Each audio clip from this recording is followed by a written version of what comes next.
Hello Aquarius, welcome to Guruma Hindi tarot. और ये reading है 9 अगस्त से लेके 15 अगस्त तक की। तो चलिए देखते हैं आपके लिए क्या मैसेजेस है इस वीक में और आप क्या एक्सपेक्ट कर सकते हैं अपनी लव लाइफ में। Messages for Aquarius.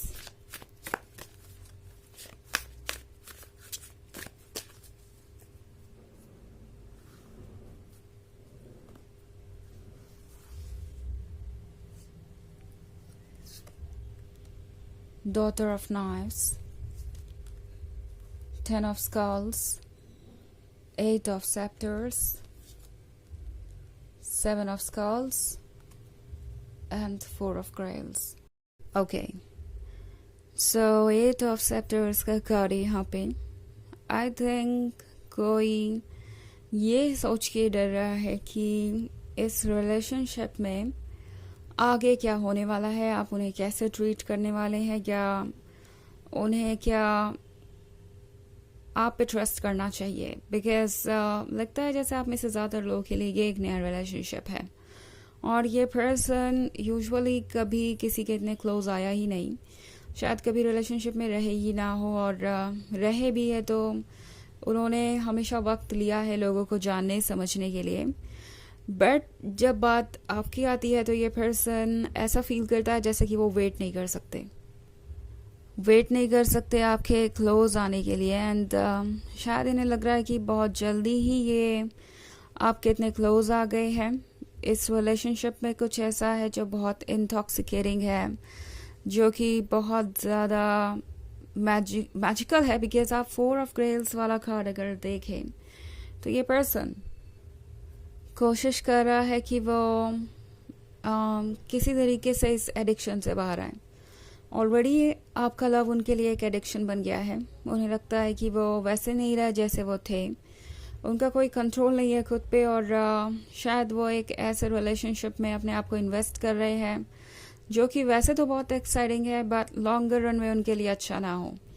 ये सारी इनसिक्योरिटीज़ इनके मन के अंदर इसलिए है क्योंकि इनका दिमाग इनसे कह रहा है कि इन्हें सोच समझ के आगे बढ़ना चाहिए, क्योंकि वो पर्सन है जो हमेशा अपने कंफर्ट जोन में ही रहा और कभी इन्होंने कुछ एक्स्ट्रा ऑर्डिनरी करने की कोशिश नहीं की। मतलब ऐसी कोई चीज़ करने की कोशिश नहीं की जो सिर्फ ड्रीम्स में ही हो सकती है। इस पर्सन ने कभी करेज नहीं दिखाया अपने फीलिंग्स को फॉलो करने का। शायद ये हमेशा दूसरों की एक्सपेक्टेशन को ही पूरा करते रहे और इन्हें दूर की चीज़ों को देख के हमेशा यही लगा कि ओके ये चीज़ मुझसे बहुत दूर है, इसके लिए बहुत एफर्ट करना पड़ेगा, एंड शायद एफर्ट करने के बाद भी मुझे ये चीज़ ना मिले। सो लव भी कुछ ऐसी ही चीज़ है इनके लिए। ओके, जैसा कि मैंने कहा, हो सकता है ये पर्सन कभी लव में रहा ही ना हो, या रहा भी तो इन्हें बहुत वक्त लग गया किसी पे भी ट्रस्ट करने में, और फिर भी वो रिलेशनशिप इतना मैजिकल नहीं था एंड मैच्योरिटी थी इनके अंदर, but at the same time excitement जो किसी भी रिलेशनशिप में होता है, रेकलेसनेस जो होती है, लाइक स्टार्ट में जब आप किसी से अट्रैक्ट होते हैं तो अपनी फीलिंग्स को फ्रीली एक्सप्रेस करते हैं और ओपनली सब कुछ कहते हैं, ये सोचे बिना कि सामने वाला पर्सन आपको कैसे जज करेगा, या आपको कितने स्लो जाना चाहिए, या आपको क्या बैलेंस मेंटेन करना चाहिए। आप बस वही कहते हैं जो आप कहना चाहते हैं। वो चीज़ इस पर्सन के अंदर नहीं थी अब तक, बट अब उन्हें लग रहा है कि इस रिलेशनशिप में अगर वो और ज़्यादा टाइम इन्वेस्ट करते हैं, मतलब कि और ज़्यादा टाइम स्पेंड करते हैं सिर्फ यही प्रूव करने के लिए कि वो एक सही रिलेशनशिप में है, सिक्योर रिलेशनशिप में है, तो फिर वो बहुत सारा टाइम लूज़ कर देंगे जो आप दोनों साथ में बिता सकते हैं। इस पर्सन के अंदर अबाउट पेशेंस नहीं है, और अब ये पर्सन चाहता है कि वो ये रिस्क ले, और ये वो रिस्क लेंगे बिकॉज इस रिस्क के बिना वो एक ही जगह पे ट्रैप्ड रह जाएंगे, लाइफ को एक्सपीरियंस नहीं कर पाएंगे, लाइफ को महसूस नहीं कर पाएंगे। लव के बिना लाइफ कितनी लाइफलेस हो सकती है उसका अंदाज़ा इस पर्सन को है, क्योंकि अगर आप इस वुमन को देखें तो वो इस गार्डन में बैठी हुई है जहाँ आसपास चारों तरफ वॉल्स हैं और दुनिया इन वॉल्स के बाहर है। बट फिर भी वो यहाँ पे से बैठी है क्योंकि उसे लगता है कि यहाँ वो सेफ है, यहाँ कुछ बदलेगा नहीं, ये उसका पर्सनल स्पेस है, यहाँ कोई भी ऐसा नहीं है जो उसे हार्म कर सके या जो उसे देख सके उसके बुरे वक्त में। कुछ ऐसी सिचुएशन हो सकती है जो ये पर्सन आपसे हाइड कर रहा है। ये काफ़ी इनसिक्योरिटीज लेकर घूम रहे हैं अपने मन के अंदर और इसकी वजह से चीज़ें मुश्किल हो गई हैं। 10 ऑफ स्कल्स के साथ हालांकि ये पर्सन आपको देखता है तो उन्हें सिर्फ परफेक्शन ही नज़र आता है। उन्हें लगता है कि यूनिवर्स ने उन्हें आपके अकॉर्डिंग ही क्रिएट किया, जैसे कि आपको कस्टमाइज करके बनाया गया हो उनके लिए, हर एक चीज़ उनके अकॉर्डिंग। तो ये पर्सन आपको देखता है तो उन्हें लगता है कि कोई इतना परफेक्ट मैच कैसे हो सकता है और सब कुछ इतना मैजिकल कैसे हो सकता है आपके बारे में, और ऐसा क्यों है कि वो अपने कंफर्ट जोन से बाहर आना चाहते हैं। ओके, ये दीवार तोड़ना चाहते हैं वो इस लव के लिए। वो कुछ ऐसा करना चाहते हैं जो उन्हें लगता है कि अब ज़रूरी है। ये पर्सन एंजॉय करना चाहता है इस रिलेशनशिप को और इसके लिए वो किसी भी तरीके का रिस्क भी लेने को तैयार नज़र आते हैं। हालांकि ये एक जनरल रीडिंग है तो ये सबसे रेजोनेट नहीं होगी।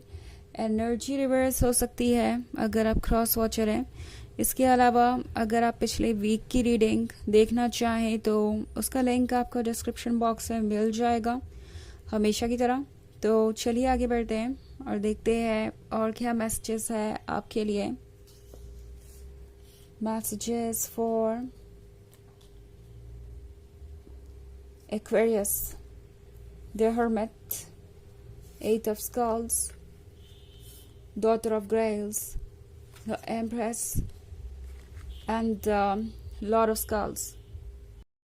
So Lord of Skulls है और Lord of Skulls है किसी ऑब्स्टेकल को क्रॉस करने के बारे में। I mean, अगर आप इस कार्ड को गौर से देखें तो ये जो हॉर्स है उसके सामने एक काफ़ी बड़ा ऑब्स्टेकल है जिसको कि वो डेफिनेटली क्रॉस कर लेगा। एंड इसे क्रॉस करने के लिए जो मोटिवेशन चाहिए वो इस पर्सन के अंदर है। ये आपके पर्सन के सिचुएशन जैसा ही है। आपके पर्सन के दिमाग में भी यही चल रहा है कि वो किस तरीके से अपने ऑब्स्टेकल्स को क्रॉस करेंगे। उनके लिए सबसे बड़ा ऑब्स्टेकल है उनका कंफर्ट जोन। इससे वो कैसे बाहर आएंगे, अपनी इनसिक्योरिटीज़ पे कैसे वर्क करेंगे, अपने डर को कैसे कंट्रोल करेंगे, वो सारी चीज़ें ये पर्सन सोच रहा है क्योंकि उन्हें द एम्प्रेस चाहिए। द एम्प्रेस उनके लिए बनी है, उन्हें ऐसा लगता है। और अगर वह इस एम्प्रेस को जाने देते हैं तो ऑब्वियसली उनसे बड़ी गलती कोई और नहीं करेगा। डॉटर ऑफ ग्रेल्स का कार्ड है तो ये पर्सन आपको बहुत ज़्यादा सेडक्टिव पाता है, मिस्टीरियस पाता है।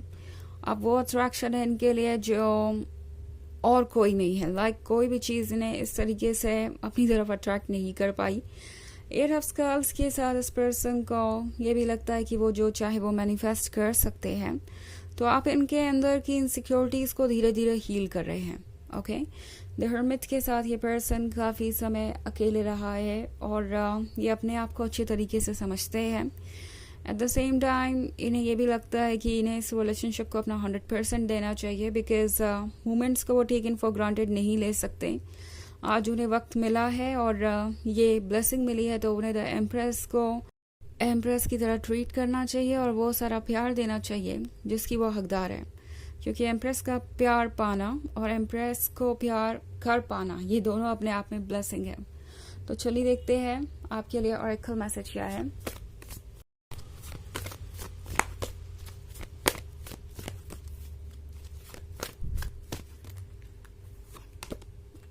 Mercury, open communication. Get a weight off your chest. Speak up with love and be heard. तो ये कार्ड आपसे कह रहा है कि अपने मन को हल्का कीजिए, अपने मन से बोझ हटाइए। जो भी आप कहना चाहते हैं वो कहिए और आपकी बात सुनी जाएगी। बस यहाँ पे कम्युनिकेशन की ज़रूरत है जो शायद आपके बीच में इतना नहीं है किसी वजह से।